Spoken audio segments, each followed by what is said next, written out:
Of Deutsche Bahn, Lutz. Thanks, Anja.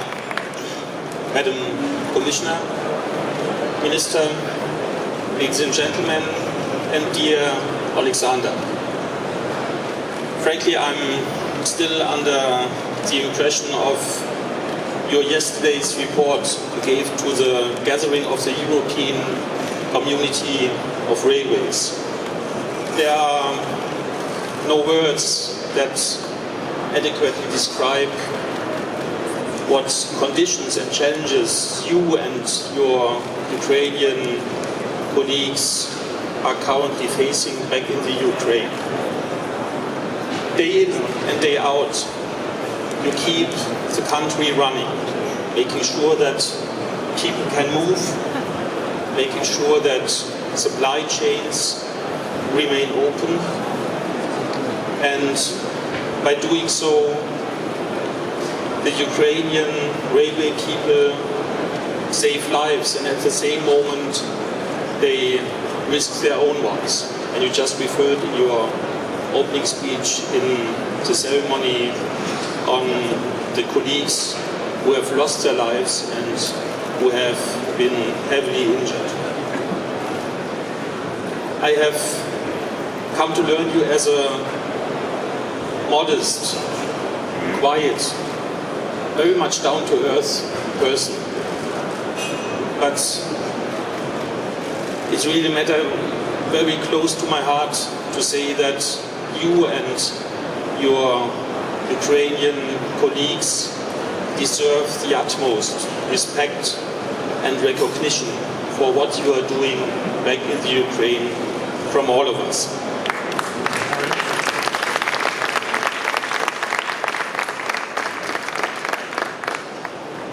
Railway people are common and used to the idea of family, where you help and support without any precondition. And this holds true very much within our companies, but it holds true for the European community and family of railways as well. And that's pretty much what we have done from the very beginning, after the unjustified and unprovoked war on Ukraine put on by the aggressor, President Putin. And I'm glad and grateful to say that from the very beginning as well, we had all the help and support we needed from the European Commission, especially you, Commissioner Vălean, and the community of the European Transport Ministers on behalf of you, Minister Wissing. In July, we and some 30 European railway companies gathered in Vienna, and we declared a so-called Vienna Declaration by expressing our solidarity with the Ukrainian railways, and once again committing that we will help with technical support, know-how transfer, and whatever we can to really help the Ukrainian people and help our colleagues from the Ukrainian railways. And today we are building on this foundation and taking concrete steps between Deutsche Bahn and Ukrainian railways by signing a Memorandum of Understanding that is based more or less on three pillars. Firstly, we will examine further options to help rebuild and modernize Ukrainian railway infrastructure.